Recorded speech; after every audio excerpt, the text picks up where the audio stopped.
Welcome to my channel. I'm Scott, and in this video I am going to walk you through the process of valuing DocuSign stock by analyzing their financial statements and dissecting their financial ratios so we can determine if it's a buy or a sell. DocuSign allows people to send and sign electronic agreements. It has 1.1 million paying customers and over 1 billion users in more than 180 countries. Most people use DocuSign for free, but you could pay for it. It's as low as $10 a month up to $40 a month. The paid service provides an audit trail, templates, customized branding, and various other options. More than 20 billion pieces of paper and 608,000 barrels of oil have been saved by the company through avoidance of wasted printouts for signatures. The company is headquartered in San Francisco, California, and was founded in 2003. It trades on the Nasdaq, Deutsche, Borse, Mexican Bolsa,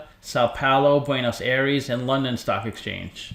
Let's get started with the model. This is a large cap company, 28 billion market cap. They're trading at 144 a share, and they have 198 million shares outstanding. Let's look at their financials. The way you value a company is you estimate the free cash flows into the future, and then you discount those numbers back to today's value. That's what we're doing in this video. And free cash flow is cash flow from operations minus capital expenditures. They have positive and growing free cash flow. It's over 400 million in the trailing 12 months. Net income is the profit or loss on the income statement. It's revenue minus expenses, and that's negative every year.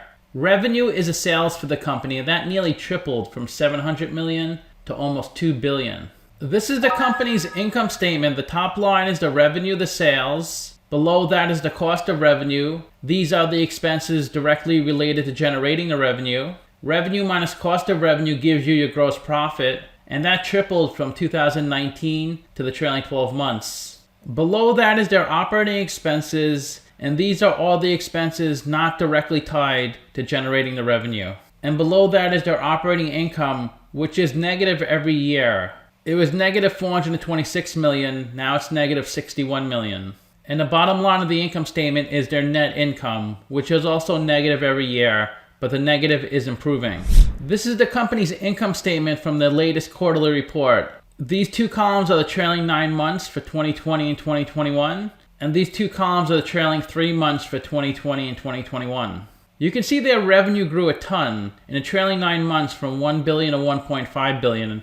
In the trailing 3 months, 382 million to 545 million. Almost all their revenue is from subscriptions. Subscription revenue is the fees for using the company's software, and of course accessing customer support. And most people pay for a year up front, so if you did a $10 a month option, you would pay $120 up front. You do receive more services with the $40 monthly option, and you could have more users. That would be an annual payment of $480. If you want additional services, the company can probably provide that. That's within the professional services bucket. A good thing about investing in a company like this, it's very easy for them to provide their service all around the world. A good portion of their business is done in the US, 417 million in the trailing 3 months, 128 million internationally. But their international revenue is growing at a faster rate percentage-wise. The margins for their subscription business are amazing. Of the 528 million of revenue, it cost them $85 million. Customer support is their main expense. This includes employee salaries, bonuses, benefits, and stock-based compensation. Also, their software and maintenance costs, third-party hosting fees, amortization of acquired intangible assets, and also, of course, credit card fees. They're losing money on their professional services. 17 million of revenue, it cost them 31 million. This may be a loss leader just to get new customers. This is mainly personnel costs, also travel-related expenses. So they do have really strong gross profit. It's a high margin business. But they do have lots of other expenses. Sales and marketing, 275 million. That's gone up a lot from 209 million. This includes personnel costs and commissions. This also includes advertising, marketing, and promotional events. Research and development went from 73 million to 102 million. The company's R&D is focused on maintaining and enhancing existing functionality and adding new functionality. This mainly includes personnel costs and various other miscellaneous costs. General and administrative went up a little from $50 million to $54 million. The main costs for G&A are personnel costs for support functions, like accounting, legal, and HR. It also includes the cost for the facilities, like the rent and utility bills. They have negative operating income every period, but it was almost break even in the trailing 3 months, negative $3.3 million, much better than negative $48 million. They paid $1.5 million of interest on their debt, which is a lot lower than 2020, which was $7.8 million. Their net loss improved a lot from negative $171 million to negative $39 million. In the trailing 3 months, negative $58 million to negative $6 million. So things seem to be improving according to their income statement. This is their statement of cash flows. The top line is operating cash flow. That's how much cash the company generates from its operational business. So you could think of operating cash flow as net income converted to cash, because net income is your accounting profit or loss. It's not actual cash. Since lots of people pay upfront for services, they're receiving more cash than they're booking in revenue. They have positive operating cash flow every year, even though they're booking negative net income. And they don't spend too much in CapEx. The most they spent was $82 million in 2021. Operating cash flow minus CapEx gives you your free cash flow, and that's positive every year. They added over $500 million of stock in 2019. When a company adds common stock, it dilutes the current shareholders. They also added $560 million of debt that year. So it looks like they were trying to grow their business either organically or through acquisition. They also added $300 million of debt in 2021, but they paid down $449 million of debt in the trailing 12 months. You can see in 2019, they had $30 million of CapEx, and their investing cash flow was $664 million. Since they had a cash outflow of $664 million, what's the other $630 million? It's probably an acquisition. That's why they had to raise so much debt and equity that year. They also had a lot of investing cash flow in 2020, so it could have been another acquisition.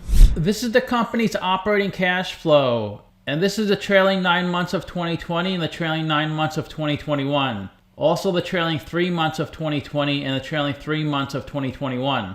And the way you calculate operating cash flow, you start with your net loss, then you have to add or subtract the non-cash items on the income statement, then adjust for changes in working capital.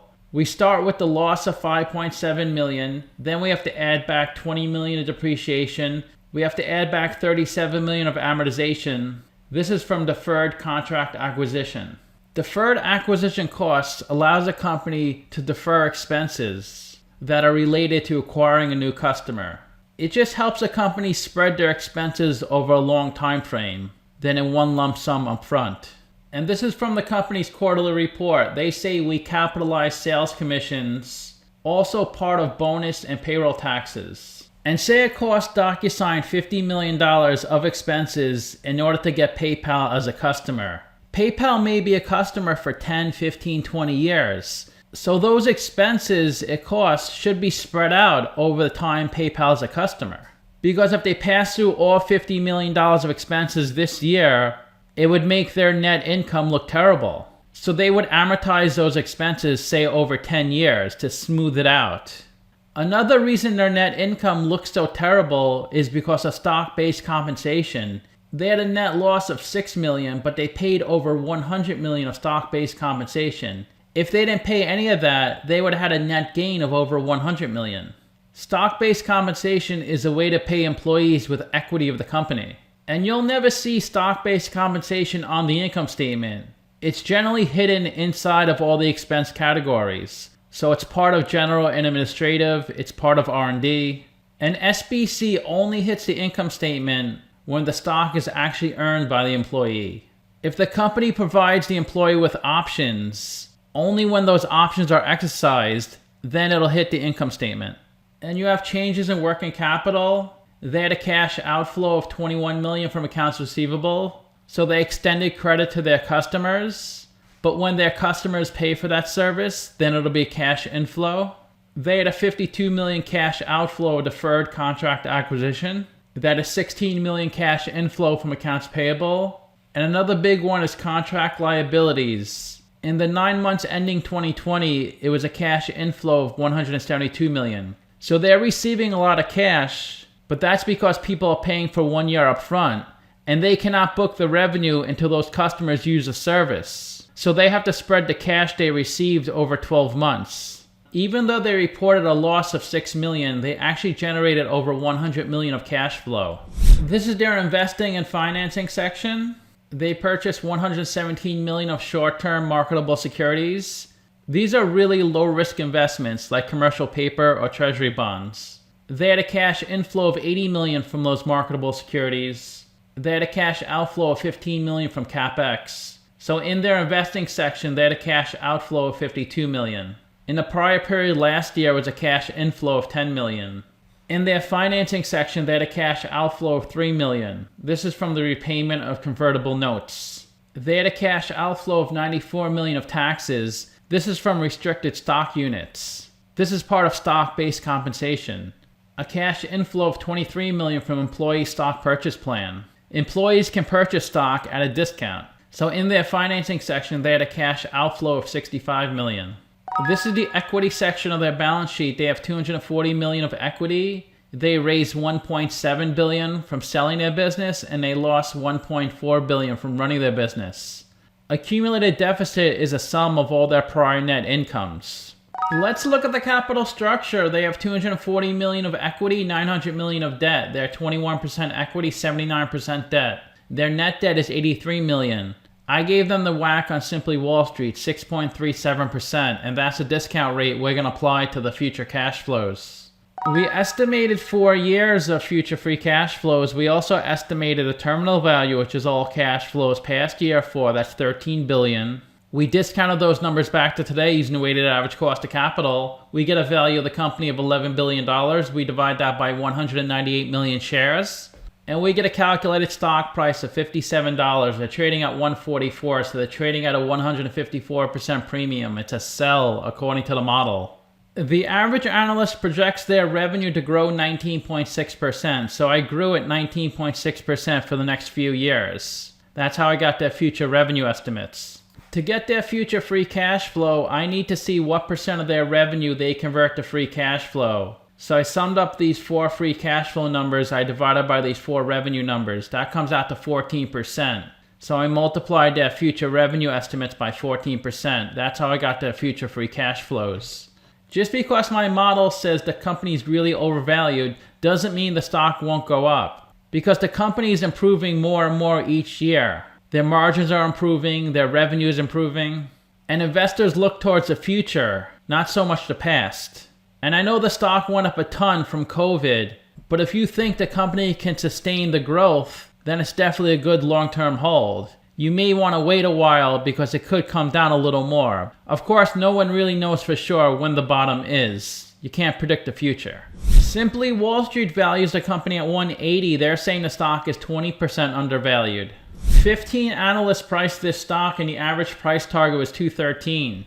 COVID was really good to the stock. Look how low it was when COVID hit, and then it broke through $300 a share. It did drop a ton recently.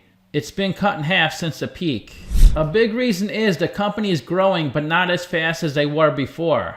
The company's growth in Q3 2021 was 53%, and their growth in the current quarter, Q3 2022, was 42%. So even though the company's growing, they're not growing as fast, plus they didn't hit their revenue targets. So that's why there's a huge sell-off. So it could be a really good opportunity to pick up the stock. But like I said before, you don't really know where the bottom is. It would be really frustrating to buy it now and then it comes down to 100. But if you buy it now, it comes down to 100 and then eventually goes up to 250, 300 again, then you're fine, right? Back in 2013, they only had 54,000 customers. And currently they're at 1.1 million. And look at the growth. It's growing at a 41% CAGR. Their beta is 0.93, so the stock moves with the market. It's gone down 41% in the past 52 weeks, while the S&P is up 26%. The 52-week low was 131, the high was 315, and the stock is trading well below its 50-day and 200-day moving average. Lots of buying and selling activity on this stock the past 10 days. Each day it averaged about 18 million shares traded. Of the 198 million shares outstanding, 195 million are on float, 78% are held by institutions, and about 3% of the shares are shorted. They're adding more and more employees each year. It was 5,600 on their latest 10K. According to their most recent quarterly presentation on 10/31, they had 7,056 employees. If you put $10,000 into this company when it started trading, you would have been at $70,000 just a few months ago. But if you're still holding on, you'd be at $36,000 today, which is still a really good return on investment. That's a 42% annual return. There was a lot of selling activity, and all these people sold at over $200 a share, so I think they're probably pretty happy now. This month, the CEO has been buying the stock. He bought 33,000 shares, then 1,000 shares. Institutions own 78% of the stock, and the public owns 21%. The biggest shareholder is Vanguard at 7.15%, then T. Rowe Price, BlackRock, Tiger Global, and Jennison Associates. Let's look at their financial ratios. We can't look at the PE since they have negative net income. When a company has negative net income, we look to the price to sales ratio.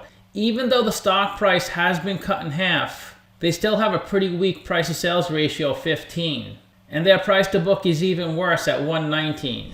Here's a list of their non-current assets. 89 million of investments, 178 million of property and equipment, 132 million of operating lease right-of-use assets, 355 million of goodwill, that's an intangible asset, 102 million of more intangibles, 300 million of deferred contract acquisitions, and 46 million of other. Their current ratio and quick ratio are 1.0. They can almost cover their current liabilities with their current assets. They have $500 million of cash on their balance sheet, 314 million of investments, 305 million of accounts receivables, and 67 million of prepaid expenses. In their current liabilities, they have 48 million of accounts payable, 81 million of accrued expenses, 144 million of accrued compensation, and 940 million of contract liabilities. So the company does seem to have enough capital to get through the next 12 months. They generated 419 million of free cash flow in the trailing 12 months. They have negative 54 million of working capital, so they have $365 million of funding. The best way to look at ratios to compare them to companies in the same industry, I've done videos of 38 companies in the same industry as DocuSign.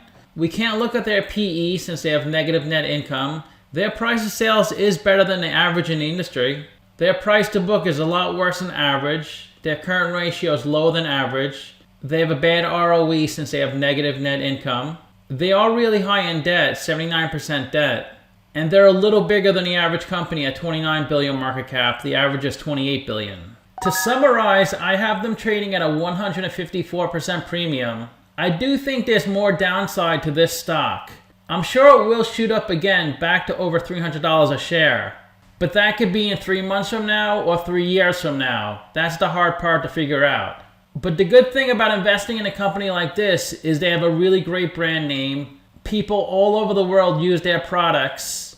And they provide a service for just about anyone. Everybody needs contracts signed. And to do it electronically is so much more efficient. I rank their free cash flow 6 out of 10, their revenue 7 out of 10, and their ratio is 3 out of 10. So let me know what you think. Give this video a like, subscribe, or comment below. Also, if you'd like to get a custom valuation or just support the channel, you can become a member by clicking on the link in the description below. Thanks for watching.